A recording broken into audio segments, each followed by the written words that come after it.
सुप्रभात छात्रों। हम महाकाव्य के पश्चिमी तत्व जो है उसके बारे में चर्चा कर रहे थे। तो यहाँ पाश्चात्य महाकाव्य के 4 ही तत्व है। पहला कथानक, दूसरा पात्र या चरित्र चित्रण, तीसरा वर्णन शैली, चौथा उद्देश्य। तो ऐसे यानी पश्चिमी काव्य तत्व 4 है। तो पहला जो है कथानक के बारे में चर्चा करेंगे हम। एपिक का कथानक ऐतिहासिक होना चाहिए। कुछ विद्वानों के अनुसार काल्पनिक घटनाओं का समावेश भी हो सकता है।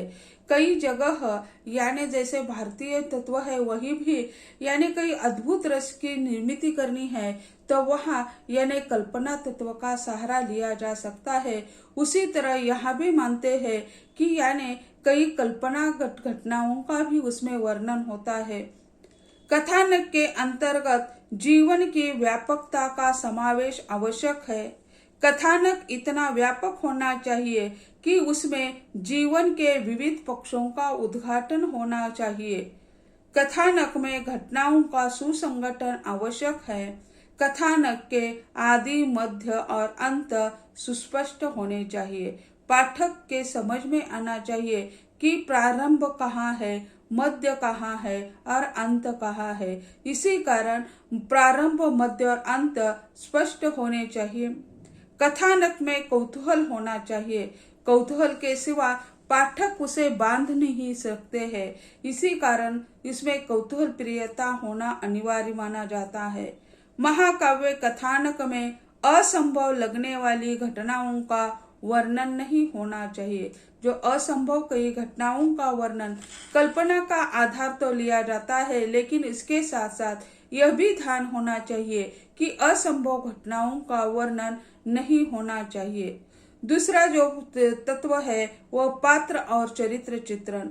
एपिक में 2 प्रकार के पात्र होते हैं, प्रमुख पात्र और गौण पात्र। पाश्चात्य में भी प्रमुख पात्र है, उसमें नायक है, नायिका है और इसके साथ साथ यानी दूसरा जो है विरोधी दल जो है प्रतिनायक या खलनायक उसे कहते हैं। तो यानी यहाँ 2 पात्र माने हैं, एक प्रमुख पात्र और दूसरा गौण पात्र। सभी पात्रों में नायक सर्वश्रेष्ठ होता है। नायक पर ही आधारित कथा वस्तु होती है। इसी कारण सब पात्रों में नायक महत्वपूर्ण होता है। नायक इतिहास प्रसिद्ध व्यक्ति या महापुरुष होना चाहिए। नायक उदात्त चरित्र वाला होना चाहिए, क्योंकि वो महाकाव्य जो होता है समाज को पथ प्रदर्शित करने वाला होता है। इसी कारण नायक जो है नायक यानी सत चरित्र वाला होना चाहिए, उदात्त चरित्र वाला होना चाहिए। नायक में उच्च गुणों का समावेश होना चाहिए, वह शूरवीर होना चाहिए। नायक के कार्य ऐसे होने चाहिए जिसकी सभी लोग प्रशंसा कर सके। यानी जो भारतीय तत्वों में धीर, ललित, धीर, प्रशांत, धीरोदात्य ये जो माने हैं तो वही है कि यानी दानशूर होना चाहिए और इसके साथ साथ यानी वह यानी शूरवीर भी होना चाहिए, ऐसे माने हैं। तो यानी जो नायक के कार्य से सामान्य जनता या पाठक या दर्शक उससे यानी क्या होना चाहिए, उसकी प्रशंसा, उस पात्र की प्रशंसा करने वाले होने चाहिए, ऐसा माना जाता है। महाकाव्य का नायक संघर्षरत हो यानी प्रतिनायक जो होता है तो नायक के कार्य में रोड़ा डालने का कार्य करते रहते हैं। इसी कारण उसका जीवन संघर्षरत बन जाता है। नायक मानववादी हो, अन्य पात्रों के चित्रण में विविधता हो, उसमें महानता हो, चरित्र चित्रण में गंभीरता आवश्यक है। बाकी जो पात्र है वह भी यानी उसमें भी विभिन्नता होनी चाहिए और उसमें वह पात्र भी नायक की तरह ही महानतावादी होने चाहिए। तो ऐसे जो है जैसे पाश्चात्य महाकाव्य के नायक के लक्षण बताए हैं, उसी तरह भारतीय जो नायक है वह भी उसी तरह ही है। उनका उद्देश्य ही है कि सच्चरित्र का चित्रण करना। तीसरा जो तत्व है वर्णन शैली। पाश्चात्य धारणा के अनुसार एपिक वर्णन प्रधान काव्य है। यानी यहाँ भारतीयों ने भी माना है कि वर्णन प्रधान होना चाहिए। एपिक का कथानक विस्तृत होने के कारण अनेक आवश्यक बातों का वर्णन होता है। पात्रों की स्वभाव संबंधी विशेषताओं का भी वर्णन होता है। कभी कभी कथानक का विस्तार करने के लिए वर्णन शैली आवश्यक होती है। वर्णन शैली के कारण महाकाव्य गंभीर, रमणीय एवं प्रभावशाली होता है कि नायक के जीवन के प्रारंभ से अंत तक का उसमें चित्रण होता है। इसी कारण वर्णन शैली महत्वपूर्ण होती है और वर्णन शैली के कारण महाकाव्य रमणीय एवं प्रभावशाली होता है। वर्णन शैली को अपनाते समय सुष्ट और प्रौढ़ भाषा का प्रयोग अपेक्षित है। भाषा जो है वो भाषा प्रौढ़ होनी चाहिए, ऐसा माना है। प्रसंगानुकूल वर्णन शैली में उत्कृष्ट छंदों का प्रयोग किया जाना चाहिए। यानी वर्णन शैली का प्रयोग करते हैं तो उनकी शैली जो है उत्कृष्ट शैली का प्रयोग होना चाहिए। जीवन की विविध घटनाओं का रोचक ढंग से वर्णन होना चाहिए। वर्णन के द्वारा जीवन के विविध दृश्य सजीव रूप में प्रस्तुत होते हैं। वर्णन शैली के कारण जीवन के जो प्रसंग है, विविध प्रसंग है, उनका सजीव वर्णन उसमें होता है। एपिक की भाषा बोलचाल की भाषा से भिन्न होनी चाहिए। अलंकृत भाषा का भी प्रयोग होना चाहिए। तो क्योंकि बोलचाल की भाषा और साहित्य की भाषा अलग होती है, इसी कारण इसकी भाषा जो है वो बोलचाल की भाषा से थोड़ी अलग भाषा यानी अलंकृत भाषा का प्रयोग होना चाहिए, ऐसा माना जाता है। और उसका उद्देश्य जो है, उद्देश्य से ही कथा का प्रारंभ होता है। एपिक के उद्देश्य के संबंध में विद्वानों में मतभेद है। यानी उद्देश्य क्या होना चाहिए, इसमें मतभेद दिखाई देता है विद्वानों में। तो प्राचीन विद्वानों के अनुसार एपिक का उद्देश्य नैतिक और धार्मिक होना चाहिए। पाश्चात्य विद्वान जो है वो प्राचीन विद्वान है, वे मानते हैं कि एपिक का उद्देश्य जो है वह नैतिक और धार्मिक होना चाहिए। अरिस्टोटल के अनुसार एपिक का उद्देश्य सत्य का उद्घाटन और मानवता आनंद की प्राप्ति हो। यानी अरिस्टोटल मानते हैं कि यानी एपिक का उद्देश्य क्या होना चाहिए कि यानी सत्य का उद्घाटन और वह आनंद की प्राप्ति उससे होनी चाहिए।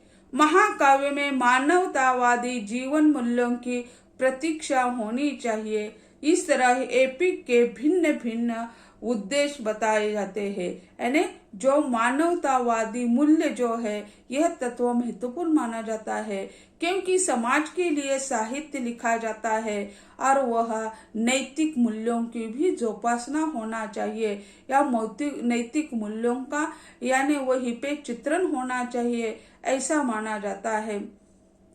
इस तरह पाश्चात्य विद्वानों ने एपिक के विविध तत्व बताए हैं। विविध यानी 4 ही तत्व बताए गए हैं। निष्कर्ष रूप से हम कह सकते हैं कि यानी महाकाव्य सर्गबद्ध रचना है। पाश्चात्य और भारतीय इसमें भेद हम करते हैं तो भारतीय रचना जो है सर्गबद्ध है, अलग अलग छंदों का वर्णन किया जाता है। तो यानी भारतीय और पाश्चात्य तत्वों के बारे में हम चर्चा करते हैं। तो यानी दोनों में जो बराबर है, समतुल्य है, उसके बारे में चर्चा करते हैं। तो यानी यह महाकाव्य यह सर्गबद्ध रचना है जिसमें महती घटना को ध्यान में रखकर कथानक का विस्तार किया जाता है। महाकाव्य का नायक उच्च कुलोत्पन्न सर्वगुण संपन्न होता है। महाकाव्य में जीवन की व्यापकता का चित्रण होता है। यानी महाकाव्य जो होता है उसमें जिस व्यक्ति पर लिखा हुआ काव्य है तो उस व्यक्ति के पूरे जीवन का चित्रण उसमें होता है। इसी कारण जीवन की व्यापकता पूरी उसमें समाहित होती है। महाकाव्य की शैली उदात्त एवं गरिमामय होती है। महाकाव्य की शैली जो है वो उदात्त मानी जाती है और गरिमामय मानी जाती है। नायक के साथ साथ अन्य पात्रों का भी महत्वपूर्ण स्थान रहता है। नायक के साथ साथ अन्य पात्र जो है उसके सहायक होते हैं। इसी कारण वे पात्र भी महत्वपूर्ण भूमिका निभाते हुए दिखाई देते हैं। महाकाव्य का उद्देश्य महान संदेश देना होता है, यानी कौन सा भी काव्य हो लेकिन उसका उद्देश्य यही होता है कि यानी अच्छा संदेश देना, महान संदेश देना। तो ऐसे यानी महाकाव्य के भारतीय एवं पाश्चात्य तत्वों को हमने देख लिया है और उसी के आधार पर निष्कर्ष हम निकाल सकते हैं कि महाकाव्य का नायक महान होना चाहिए। उसकी घटना जो है कथानक व इतिहास प्रदान या नैतिक मूल्यों का यानी आदर्श दिखलाने वाला होना चाहिए और महाकाव्य का उद्देश्य मानवतावादी होना चाहिए। यह विशेषता उसमें दिखाई देती है। तो ऐसे महाकाव्य काव्य के भेद हम देख रहे हैं, महाकाव्य, प्रगीत, ऐसे अलग अलग भेद हमें देखने हैं। तो यहाँ आज महाकाव्य समाप्त होता है। अगला जो काव्य है वो प्रगीत है। प्रगीत यानी क्या, प्रगीत के बारे में आज हम चर्चा करेंगे। भारतीय आचार्यों ने काव्य के दो भेद किए हैं, प्रबंध काव्य और मुक्तक काव्य। यानी भारतीय आचार्य ने दो प्रकार के भेद किए हैं काव्य के, प्रबंध काव्य और मुक्तक काव्य। प्रबंध काव्य में कथा के सूत्र में सारे पद बांधे हुए होते हैं। इसके विरुद्ध मुक्तक काव्य में प्रत्येक पद स्वतंत्र रहता है। मुक्तक यानी मुक्त, सभी नियम जो है बंधन है उससे वो मुक्त होता है, इसी कारण उसे मुक्तक कहा जाता है। मुक्त में कोई कथा सूत्र नहीं होता, प्रत्येक पद अपने आप में पूर्ण भाव या अर्थ व्यक्त करता है, यानी एक के आधार पर दूसरा इसमें नहीं होता है। लेकिन मुक्तक क्या होता है, हर पद अपना स्वतंत्र अर्थ बताने में सक्षम होता है, प्रत्येक पद अपनी स्वतंत्रता रखता है। मुक्त काव्य में दो भेद होते हैं, पाठ्य मुक्तक और गेय मुक्तक।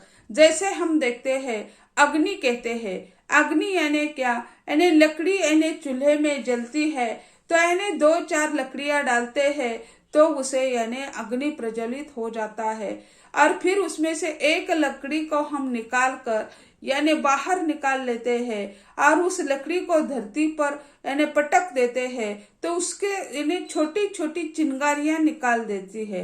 लेकिन क्या वो उसे हम अग्नि नहीं कह सकते, लेकिन अग्नि तत्व उसमें समाहित है। उसी तरह यानी यह प्रज्वलित अग्नि जो है वो प्रबंध काव्य है और उस लकड़ी से निकालने वाली छोटी छोटी चिंगारियां जो है वह मुक्तक है। वह यानी स्वतंत्र अर्थ, वह छोटी सी चिंगारी किसी कपड़े पर गिर जाती है तो वही से वह जल जाती है, क्योंकि उसमें वह तत्व है, अग्नि तत्व है।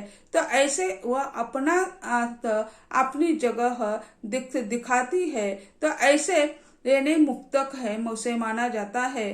तो मुक्तक के दो होते हैं, पाठ्य मुक्तक और गेय मुक्तक। जैसे तो यह प्रगीत यानी क्या है, तो उसको हमें समझ लेना है। प्रगीत का अर्थ है कि यानी काव्य के विविध रूपों के अंतर्गत प्रगीत काव्य का महत्वपूर्ण स्थान है। प्रगीत शब्द गीत में प्र उपसर्ग जोड़कर बनाया गया है। प्रगीत यानी क्या, गीत है, गाने लायक है, तो उसे प्र शब्द जोड़ दिया और वह प्रगीत बन गया। शब्द कोशों में प्रगीत का अर्थ गीत या गान दिया है, यानी गाने लायक जो है वह गीत होता है, तो उसे प्रगीत प्र उपसर्ग लगा दिया और वह यानी प्रगीत बन गया।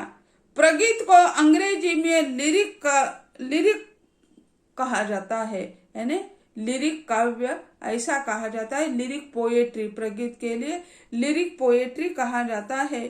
प्रगीत को गीत, गीति काव्य आदि नामों से भी अभिहित किया जाता है। प्रगीत को यानी गीत कहा जाता है, गीति काव्य कहा जाता है, अलग अलग नामों से उसे पहचाना जाता है। तो यह उसे अंग्रेजी में लिरिक पोएट्री कहा जाता है। तो ऐसे यह जो महत्वपूर्ण है प्रगीत को यानी परीक्षा की दृष्टि से प्रगीत को अंग्रेजी में डाइजेस्ट कहा जाता है, तो उसे लिरिक पोएट्री कहा जाता है। तो अन्य नामों से भी उसे पहचाना जाता है। उसे गीति काव्य कहा जाता है, गीत कहा जाता है। प्रगीत में भावों की प्रधानता होती है। प्रगीत में भाव महत्वपूर्ण होते हैं। इस विशेषता को देखकर डॉक्टर ज्ञानराज गायकवाड़ जी ने प्रगीत को भावगीत नाम से अभिहित किया है। तो यानी कई लोगों ने उसे यानी भावगीत भी कहा है, क्योंकि उसमें प्रेम ये है महत्वपूर्ण होता है। तो छात्रों, आज हम यही कहते हैं, अगले लेक्चर में उसके अगली विशेषता के बारे में चर्चा करते हैं। धन्यवाद।